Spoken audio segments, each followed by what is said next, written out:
Homer, with all due respect, what the fuck are you talking about? Who's your Persona 4 best girl?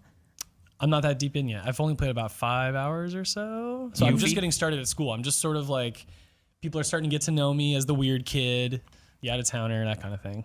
Sounds like a historical drama. I was making fun of you, not me. I know. I was just kidding. I was a weird kid. Still am. I want to know who Mike's best girl would be. That's why I want you to play this game. I want you to play Persona 5 so you can tell me who your best girl is. Well, let me ask you who you think my best girl would be. I think I saw a girl in a cat suit. That one. I'm on board right now.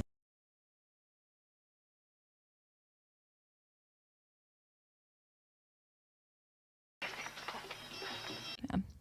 You want to know something embarrassing? You've never played Final Fantasy VII? That or any other Final Fantasy. I played 2 hours of 15. I've never played a Final Fantasy either. Oh, yeah. Chris Waters had never played one, and we had him review the third Final Fantasy 13 game. Yeah. How did that go? That sounds like a good review. It was amazing watching him react to all the things that just didn't make sense to even fans. Did he like it? I think he walked away with like a 7 or a 6. Okay. Yeah, Gotcha. I don't know. I forget. But you guys should play a Final Fantasy game. Holy Jesus.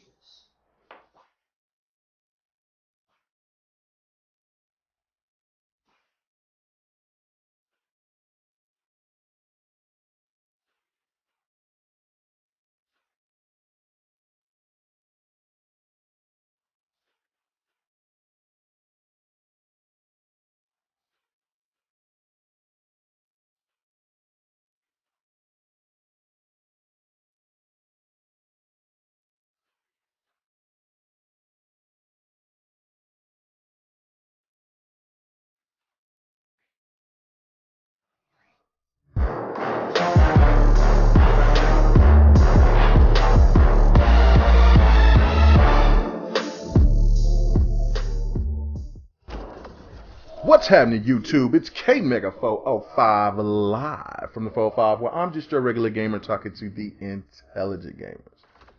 Now, I'm not trying to rain on anybody's parade about Persona 5. I'm totally fine with people being excited for the game.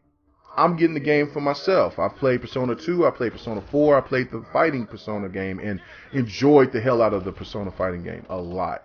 The RPG versions, they're okay. They're cool. You know what I'm saying? They can get tedious, but they're cool. I'm not knocking them, and I'm excited about Persona 5. It's got the old school turn-based system that I like. They keep in tradition, and I also know that, you know, it's going to have its quirkiness and all of that, but I'm ready to enjoy it because I like Persona for what it is. It's a niche title. And it's really funny because a lot of people, you can't say that. You can't say that at all. Niche, it's not niche. It's gonna sell. It's gonna sell like the Dickens. Okay, look, reality, pull back. I know that Persona goes into dimensions and things like that, and you might be still dwelling in that dimension. But the fact of it is that it's a niche title. A lot of Americans is not gonna feel talking like a person talking to a black and white cat with a mask. They're just not. They're just not. They're not gonna keep people wearing masks and people doing it reminds, if anybody's ever played JoJo's Bizarre Adventure, which is a fighting game, it has that type of feel where they have like this thing that's kind of like them, and it's just wild, and you might have a person that might be a man, but they might have this alternate gay fighter. It's crazy. It's really wild. So you're going to have a lot of that homophobic stuff in there, and well, not homophobic, but you'll have a lot of homosexuality, cross-dressing, things of that nature in there. And, that the stuff that the Japanese people are really cool with. A lot of Americans ain't down with that shit. It's just a fact. I'm not trying to be, I'm trying to knock anything like that. I'm just saying, sometimes we just can't all be politically correct. There's people that just don't like that type of shit. They just don't. So the game is going to sell, but it's not going to sell like people might think. And then the sad thing about it is that, I've been saying let the game establish itself. Let it be itself. Give it a good review if it's a good review, but stop giving these overblown reviews that damage the brand, because if you say that this game is better than Final Fantasy 15 or it's actually overtaking the Final Fantasy franchise, you're a fucking fool. It's just a fact. Look, Final Fantasy had its downtime, from some people because of the Lightning Saga. But there's people that actually like the Lightning Saga, and Final Fantasy is well established. It's just like with Horizon Zero Dawn. They were trying to say the killer of Zelda. Zelda is most likely going to be the game of the year. It's knocking it out the park. You just can't beat an established franchise with, and I know Persona's been out for a while, but it still is not in the same realm. It don't sell nowhere near of what Final Fantasy has. And so for the people that heard me on GRG that came after me and said, well, we're going to hold you to the fire because Persona's going to sell. Okay, if it sells 1 to 2 million copies with a 60 million base, that's still mediocre sales, and it's not anywhere in the comparison of Final Fantasy did. It's just not.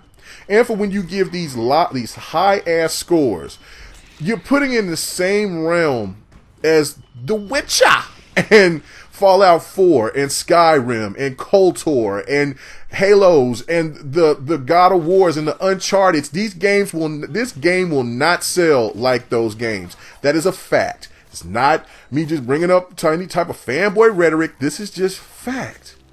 Let the game speak for itself. Give it a good score. Say it's a good game. But stop misleading people by thinking that this is one of the best ever. Because in that same article that gave it a 9.5, it said that Persona 4 was better than 5, but yet they gave 4 an 8. What the hell is going on with that? Like, I'm confused. And even when you was listening to the panel on the lobby that was saying that was embarrassing that none of them has really played any RPGs, but yet they want to talk about an RPG except for one person, which is very sad. That one individual knew, well, the panel knew that the game was a niche title. But you know what? Hold on. You don't have to just take my word for it. Just listen. I think we'll see Persona 5 do well, for sure. But I don't think it's going to be sort of a revolutionary game. Okay. As it were. Anybody else contend with that? Yeah, I think it's it's just niche enough to not be able to get the same traction, I think. Okay. Yeah. And there you go. It's not to say that this game is not going to be very, very well made. No one is saying that this game is going to be trash, but the game is not going to sell like everyone has anticipated all the rest of these Japanese titles to sell. They just don't. Surprisingly, Nihon has done a really good job. So did Bloodborne. But all the rest of these titles has not sold like they're supposed to. Because they're niche. People don't like these type of games. They just don't. They don't want I think mostly maybe these people might want to try these games out, but these games are $60 and people are not coming off $60 for these experiences, especially if they feel that they don't like the game. So that's why they rent them. That's why they watch gameplay of them. It's just a fact.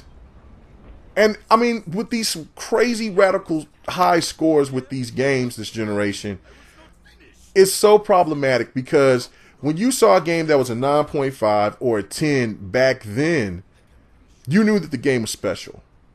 I could go back to times in my life where I got to a point, and I think everybody's been there, where they're like, I'm kind of getting tired of playing games. Everything is kind of seeming the same. I'm getting older. It's time to go do adult things, right? And then you so happen to play a Red Dead, and it brings you back in. Or you so happen to play a Halo's 1. That definitely sucked me in. That and Power Stone and Shenmue and all that whole Dreamcast, Xbox OG era just brought me back deeper. And then I kind of faded off again. And then there was Red Dead.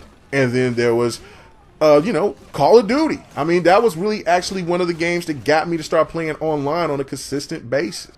But if these high scores keep coming, and these games keep becoming more mediocre over time, it's going to damage really good games from getting an opportunity to shine. Because once you keep crying wolf about how this is the best game ever, how this is this score, that's this score, people are going to stop paying attention to you. And when a good game drops and you actually do a legitimate score for it, people are going to ignore it.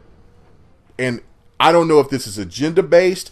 I mean, if this is something that, the PlayStation would rather have for people just to buy the third parties so they don't have to make first party titles. I don't know. I have no idea. But what I can say is that it is very problematic because any game that's a 9 to a 10 should be revolutionary. Should be a game that is set a tone, set the standard. We're talking about like Gears of War that had the cover system and that changed over time, where a lot of games that use the cover system use that Gears 4 style. For games like God of War that use the button sequence, that is revolutionary. You see that in games. I mean, that was in Rise. For other games for original IPs like Sunset Overdrive that you've never really seen before, gets a mediocre score, but it's original, and this is what we've been asking for, but then yet you'll give Call of Duty a higher score, and a lot of people hate the fact that it's the same old, same old. I don't understand where they get this stuff from, but I do know now that it makes a lot of sense because a lot of these young reviewers don't play a lot of different genres of games, and they're reviewing these games and they're very misleading. It's sad, it's problematic, but I mean, what are we going to do about it? I mean, I'm just going to keep fighting the good fight and hoping you guys listen. But I'd like to hear your thoughts about everything. I think it's worth a good discussion in the chat. So go ahead, hit me up, let me know. Everybody have a good one. Peace.